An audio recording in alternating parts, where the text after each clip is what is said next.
Hello guys, welcome back to the another video. তো guys আজি এই ভিডিওটো তোমাক বহুত এটা গুৰুত্বপূৰ্ণ খবৰ guys এটা বহুত এটা ভাল খবৰ আহিছে যিসকল নেকি এপিএসসিৰ কাৰণে মানে প্ৰিপাৰেচন চলাই আছে সেইসকলৰ কাৰণে বহুত এটা ভাল খবৰ আহিছে কাৰণ ইতিমধ্যে নটিফিকেশ্যন ৰিলিজ কৰিছে আসাম পাব্লিক সাৰ্ভিস কমিশনৰ ফালৰ পৰা ইয়াত চাব পাৰিছে আপোনালোকে the Assam Public Service Commission will be conduct preliminary exam for the combined competitive examination CCE 2023 যিটো আছে for scanning candidates for the main examination recruitment service. The post actual number of vacancies showing down in the accordance Assam Public Service Combined Competitive Act Rules 1989 as amended till 2023. So আপোনালোকে ইয়াৰ advertisement টো চাব পাৰিছে ইয়াত বিভিন্ন ধৰণৰ post ওলাইছে ইয়াত Assam civil service junior গ্ৰেডত ওলাইছে 21টা পোষ্ট জেনাৰেল কাৰণে তাৰপিছত আপোনাৰ ৰিজাৰ্ভ কেটেগৰী এইখিনি আছে আপোনালোকে চাব পাৰিব পিডিএফ লিংক ডেসক্ৰিপচনত থাকিব আপোনালোকে চেক কৰি ল'ব আৰু আলোচনা কৰিম ইয়াত আপোনালোকৰ কি কি লাগিব ঠিক আছে ইয়াত সবচে important candidates to ensure their eligibility for the examination ঠিক আছে আপোনালোকে ফাৰ্স্ট অফ অল ইয়াত কি কি লাগিব সেইখিনি কৈ আছো মই ইয়াত আপোনালোকৰ চেণ্টাৰ চাব পাৰিছে ইয়াত আপোনালোকৰ চেণ্টাৰ ইয়াত চাব পাৰিছে কি আছে চেণ্টাৰ আছে আপোনাৰ Amingaon Barpeta Bongaigaon Biswanath Chariali Dhemaji Dhubri Dibrugarh Diphu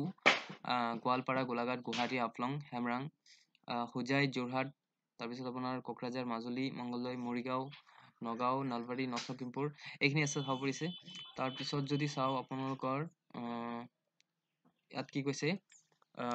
the combined competitive main যিটো এক্সামিনেশ্যন আছে সেইটো আপোনাৰ গুৱাহাটী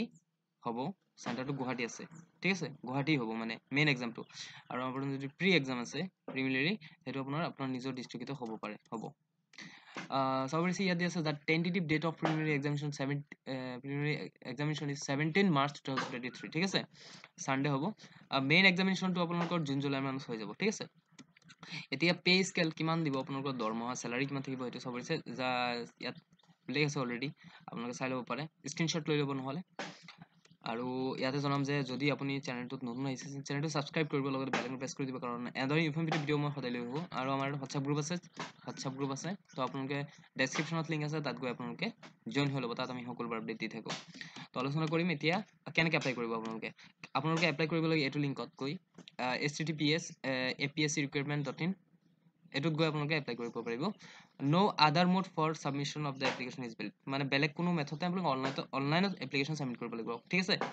তো আপোনালোকৰ যি এপ্লিকেশ্যন ষ্টাৰ্ট হ'ব এইটো 17 জানুৱাৰী 2024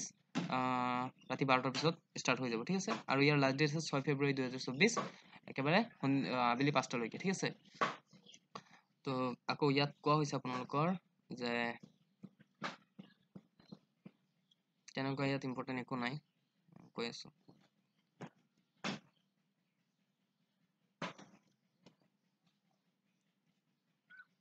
ইয়াত আমৰা এপ্লিকেশন ফিসৰ কথা আলোচনা কৰিম এপ্লিকেশন ফিস ইয়াত চাব পাৰিছে জেনাৰেল ক্যাটাগৰী যদি হয় কোনোবা ঠিক আছে general including x সাৰ্ভিসম্যান general category আৰু যদি এক্স সাৰ্ভিসম্যান হয় ইনক্লুডিং তো আপোনাৰ এপ্লিকেশন ফিস 250 টকা প্ৰসেসিং ফিস আছে 40 টকা আৰু taxable amount 7.20 total amount 297 pay কৰিব লাগিব ঠিক আছে যদি এসটি SC OBC MOBC হয় ইনক্লুডিং এক্স সাৰ্ভিসম্যান তেতিয়া আপোনালোকৰ ফিস হৈ যাব 197.20 ঠিক আছে যদি বিপিএল ক্যাটাগৰী হয় 47 আৰু যদি পিডব্লিউডি ক্যাটাগৰী তেনেহলে আপোনাৰ 47 আৰু যদি যিসকল ওমেন ক্যাটাগৰী ইনক্লুডিং এক্স সাৰ্ভিসম্যান ৰেসপেক্টিভ ক্যাটাগৰীজ ঠিক আছে আৰু 47 তাৰ পিছত ইয়াত যদি আপুনি এলিজিবিলিটি আৰু চেক কৰে তেনেহলে নেশনালিটি আপুনি ইণ্ডিয়ান হ'ব লাগিব আৰু আপোনাৰ এজ লিমিটটো চাব 21 বছৰৰ পৰা 38 বছৰৰ ভিতৰত হ'ব লাগিব ঠিক আছে 1/1/2023 আপোনাৰ বয়স 21 হ'ব লাগিব 21ৰ পৰা 38 বছৰ হ'ব লাগিব আৰু যিসকলৰ মানে ৰিজাৰ্ভ ক্যাটাগৰী সকলৰ লিমিট দিয়া আছে 5 বছৰ ST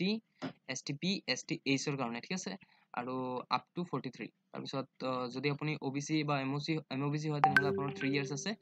আৰু আপ টু 41 ঠিক আছে তাৰ পিছত ইয়াত দিয়া আছে যিসকল নেকি আপোনাৰ PWBD যিসকল ক্যাটাগৰী পাৰ্সন উইথ বেঞ্চমাৰ্ক ডিসেবিলিটিজ সকল 10 বছৰ আছে মানে ৰিলেক্সেশন ঠিক আছে তো ইয়াত এজ লিমিটটো হৈ গ'ল আপোনাৰ আৰু ইয়াত কোৱা হৈছে যে the age limit of the candidate to be calculated on the basis of matriculation SSC admit card certificate issued by recognized board council and no other document shall be acceptance therefore purpose মানে আপোনালোকৰ যে date of birth আছে as limit আছে as আছে হেতু আপোনাৰ মেট্ৰিকৰ admit card মেট্ৰিকৰ সাৰ্টিফিকেট হেতুত যেটো আছে হেতুই আপোনাৰ একসেপ্ট কৰিব বা হেতুৰ ওপৰতে নিৰ্ভৰ কৰিব ঠিক আছে আৰু আপুনি degree a candidate must hold a degree from universities incorporated by an act of the central or state আপোনাৰ ডিগ্ৰী কমপ্লিট লাগিব এটো মাস্ট বি ঠিক আছে BA BSc BCom যেটো নহওক কিয় ক্যান্ডিডেট আপুনি ইয়াত কোৱা হৈছে আপোনাৰ যেটো আসামিজ অৰ আদাৰ অফিচিয়েল ল্যাঙ্গুৱেজ যেটো আছে হেতু আপুনি ভালকে ক'ব পৰা হ'ব লাগিব ঠিক আছে ক্যান্ডিডেট আপোনালোকৰ এমপ্লয়মেন্ট এক্সচেঞ্জত নাম থকাৰ বাধ্যতামূলক ঠিক আছে তাৰ পিছত কোৱা হৈছে আপোনালোকৰ যেটো লোকেশন আছে আপোনালোকৰ যেটো ৰেসিডেন্সিয়েল এড্ৰেছ আছে হেতু আপোনাৰ আসাম হ'ব লাগিব তাৰ পিছত কোৱা হৈছে আপোনালোকৰ যে yet আৰু এটা কৈছে যে candidate must process the above prescribed qualification on the date of the submission of their applications আৰু যিসকল ex serviceman identity card জিলা সৈনিক welfare office and discharge book পৰা ইস্যু হ'ব লাগিব আৰু যিসকল পাৰ্সোনাল ডিসেবিলিটি আছে সেইসকলৰ যি সাৰ্টিফিকেট আছে হেতু সাবমিট কৰিব লাগিব আৰু ইয়াত যদি সব stage of the examination first আপোনাৰ প্ৰিলিমিনাৰী এক্সামিনেশন হ'ব যেটো অবজেক্টিভ টাইপ থাকিব মানে চাৰিটা কোৱেশ্চন থাকিব চাৰিটা অপচন থাকিব আপোনালোকে যিকোনো এটা আনসাৰ শুদ্ধ হেতু টিক মাৰ্ক কৰিব লাগিব নহলে আপুনি গোল গোল গুল্লা কৰিব লাগিব হেতুই আৰু মেইন এক্সামিনেশন আপোনাৰ ৰিটেন হ'ব তাৰ পিছত আপোনাৰ ইন্টাৰভিউ হ'ব ঠিক আছে তো ইয়াত যদি চাও আপুনি সিলেবাস কি আহিব ফার্স্ট প্ৰিলিমিনাৰী এক্সামিনেশনত আপোনাৰ পেপাৰ 1 থাকিব জেনাৰেল ষ্টাডিজ তাৰ পিছত এটো মাৰ্ক থাকিব আপোনাৰ 200 ঠিক আছে মানে জিএস বুলি কয় এটো টাইম 2 ঘন্টা থাকিব অবজেক্টিভ কোৱেশ্চন থাকিব পেপাৰ 2 ত আপোনাৰ সেম জেনাৰেল ষ্টাডিজ 2 মানে জিএস 2 আৰু মাৰ্ক থাকিব 200 টাইম সেম থাকিব টোটাল মাৰ্ক আপোনাৰ 400 ঠিক আছে তাৰ পিছত ইয়াত কৈছে this paper is of qualifying nature ঠিক আছে কোৱালিফাইং হ'বলৈ কি কৰিব লাগিব এইখিনি আছে ডিটেইলছ আপুনি চেক কৰি ল'ব মই ডেসক্ৰিপশনত পিডিএফ ৰ লিংক দি দিম মেইন এক্সামিনেশন আপোনালোকৰ ৰিটেন এক্সামিনেশন আৰু ইন্টাৰভিউ পাৰ্সোনালিটি টেষ্ট হ'ব ঠিক আছে আৰু ৰিটেন এক্সামিনেশনৰ কাৰণে মেইন এক্সামৰ কি পৰিব পেপাৰ 1 এসে টাইপ কোৱেশ্চন থাকিব 250 মাৰ্ক তাৰ পিছত পেপাৰ 2 to 6 জেনাৰেল ডিএস থাকিব